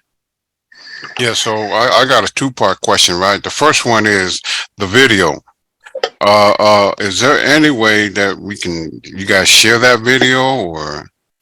Absolutely. Okay, and then my next question is the women that come into your treatment, right? Do most of the women come in like with an addiction to drugs or alcohol, or they coming in with like maybe some domestic violence issue that's going on? So the pathway for our service is that there is the presence of a substance abuse issue of some kind, and of course, once you begin to unpack that, Val, there's a lot of other contributing factors that are going around, but primarily we are an addiction service, and then but we, like I said before, we don't say no. If somebody presented to our door, experiencing family violence, we wouldn't say no. We would welcome that person in and take a look at what we can do. And of course, what was important is those collaborations, those partnerships with others, and how we can get other organizations to come and join us to support that person with what they need. But yes, primarily, we offer service in the presence of addiction. So when they come in on their addiction, right, do they get do the family look down on them because they're women, and do they get the support that they need from their family? So sometimes initially, a lot of people, I can see there's the word shame that's popped up there in the chat box. Absolutely, that weighs really, really heavily on people. But as you can see from the video, one of the things is about actually reconnecting people back to their family. That's not easy if there is judgment, or if there is, finger pointing or shame that's kind of sitting around there. But more often we're not, when a person makes a change in their life, the family around, they're really happy, and they notice that, and they acknowledge that change. And so we do find that reconnection is a protective factor for ongoing aftercare. It is an important recovery component. So we see it as being helpful, not a hindrance. Every family, every individual, they're unique, it's different, but the general theme is that reconnection to family welcome back that person who, you know, they can see has made some changes in their life. Thank you so much. Thank you so much. And then we'll go to you, Lulu. Yes. So thank you so much for your presentation and sharing that beautiful story and video. It was really touching and just great seeing our people in recovery and the impact that you are creating within our community. So my question is, what was the initial response from the community when incorporating FOU Samoa protocols or culture as a mean to address addiction? Yeah. It was a very natural response. It was a very welcoming response. It was this makes sense. This is the connection. This works for us and feels right for the people within Samoa. Yes, of course, we have our clinical interventions. You know, as you saw from the program content alongside, but the 3 A's are embedded throughout every single aspect of our treatment delivery here at the Salvation Army. There is always a space and a place for it. And so the community, it just worked, Lulu. Yeah, it's easy for them to understand. Sometimes our family, you know, people from the village are our worst enemies when it comes to, you know, to finding support. You know, confidentiality is a big thing here. It's you know, there's no such thing. So we're trying to give the people that come to our service that courage by just explaining to them when they first come to our service that, you know, you're in a safe place. You can talk to us, and we'll go and we'll see where we go on from here. Because, you know, we can go to the village and everybody will attack you and say, you know, I know so and so is your program. You know, you're wasting your time with that person. So, you know, those are the things that we are also looking at when it comes to those things. So we're aware of that, and we're aware of the behavior by our people that actually will not be supportive of someone that's going through these issues here. You know, they'll go to they'll get arrested. So, you know, even with just a minor offense, people will just look at that person as a bad person. So what we do here at Salvation Army, you know, just don't look at it as an offense. Look at it as a calling, you know, wala awina. And then we say, turning point. This is it. This is where you start going forward instead of going backwards and the negative stuff that are associated with the behavior. So, you know, all of those things that we're mindful, especially when it comes to cultural stuff here in Samoa. But, you know, we can get away with it. We're Samoans, you know, it's not like we're Palangis trying to support our people. We're Samoan, and we can stand up to those critics and say, you know, we're here to help.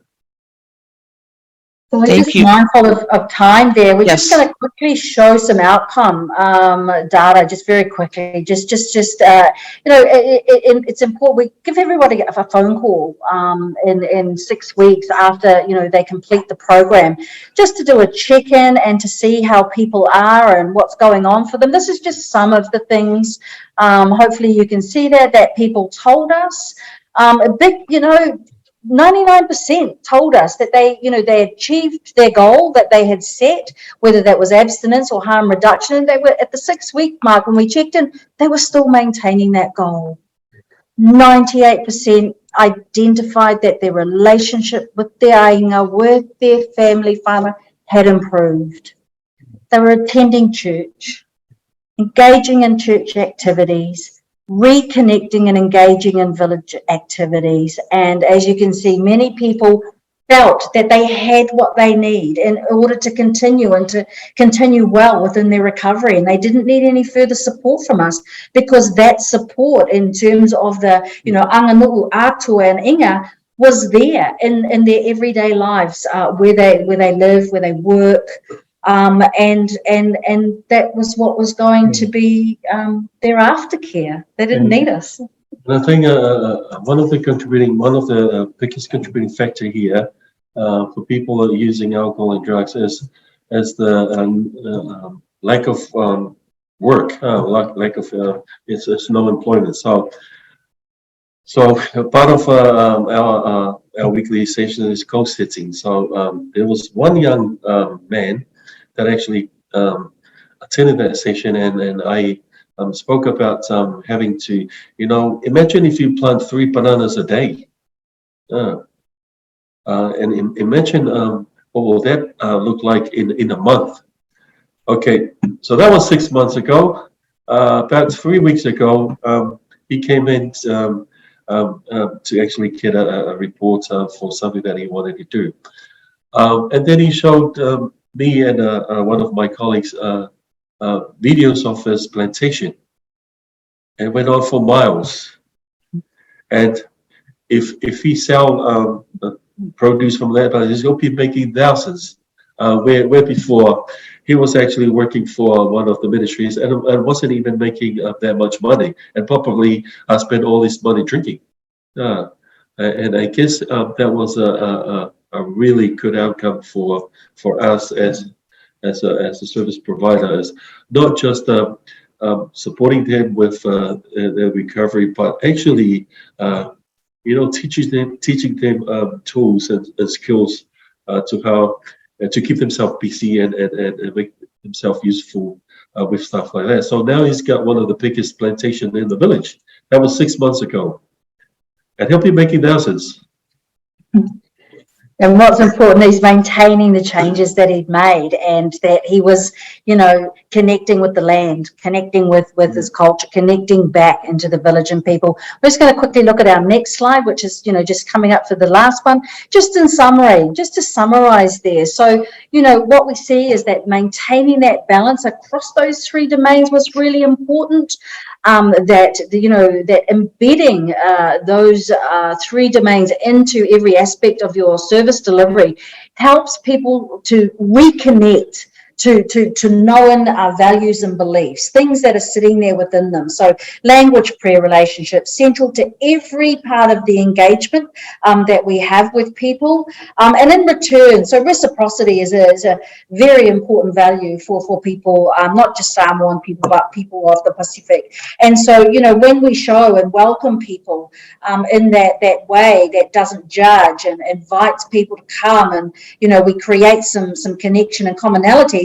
In return, what we saw was people being open to change. They were motivated. They were, accepting of what was going on for them in their lives and taking accountability for it. So the model of care, it's about a return to what is known, but is only temporarily lost to addiction. And through the program, it is reignited and becomes the ongoing protective factor for people within their recovery journey. And after all we do, we'll sit back and just trust the process. That's it. That is it right there. Trust the process. Yes, that is so beautiful. So I just wanted to really quickly get to Mona's question, and then I wanted to ask a wrap up, and then we could probably close out. Yeah, sorry. With the prayer by the pastor. Yes, we can do that. Okay. I just want to make a comment. I love that that reading at the end, because we are an indigenous people, and this is about reigniting our culture and our identity as a people. And I wanted to say that I'm so glad that this is in collaboration with clinical services and the community services. And what a great way to involve church leaders and village leaders, because we want everyone to be involved in this work and supportive of this work. So thank you. That was my comment. Thank you. Thank you so much. And then real quick, I just wanted to ask, we do prevention and early intervention work, and is there any thoughts around sharing education and awareness to our young folks so that they don't have to go down this road? I think that's a big missing component often.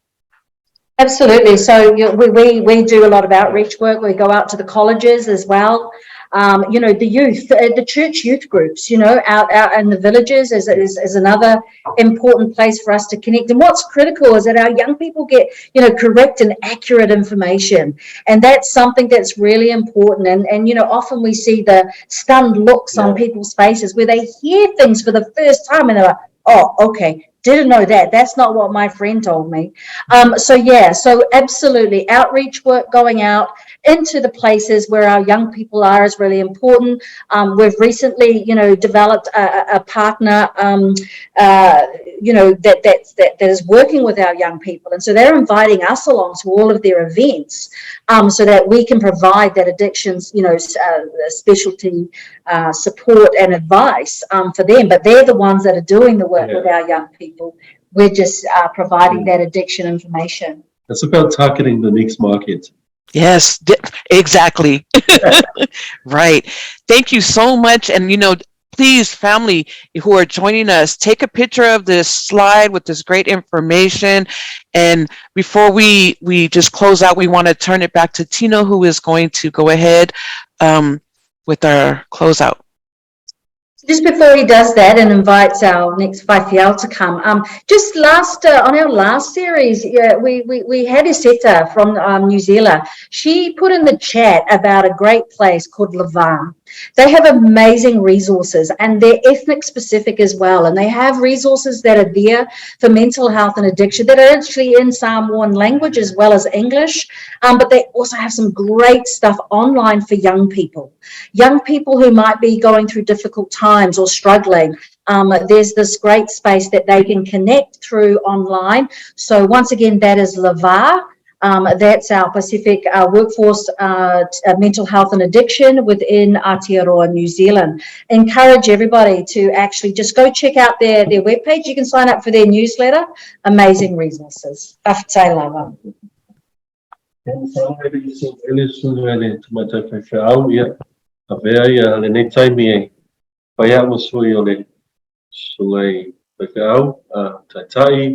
Pastor Eric and Pastor Judy, Patuaise, Paftaidea, ile SOALAUPULE team, Tai Mole Avanoa, ile ne yaso. Mofaeo na tuat first sanga. Maveile ne itulawe. Pa iloa twai le onanga el tau fartanga por Salvation Army.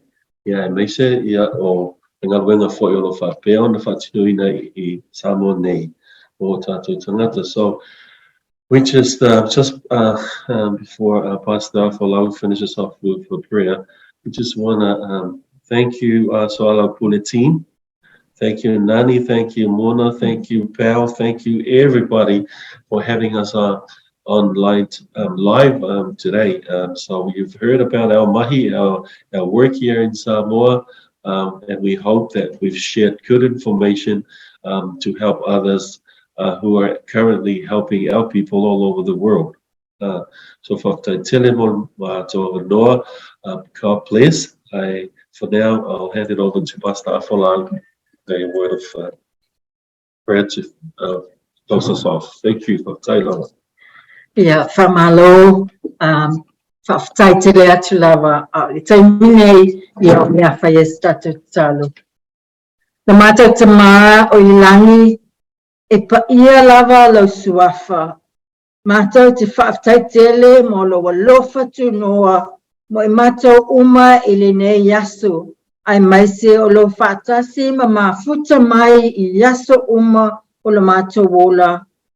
Whaaftai mo lo walopele o Yesu Kiriso o lena e awina mai e maliu whalava au mo I mato ma le lalo langi ato I lunga le sataro.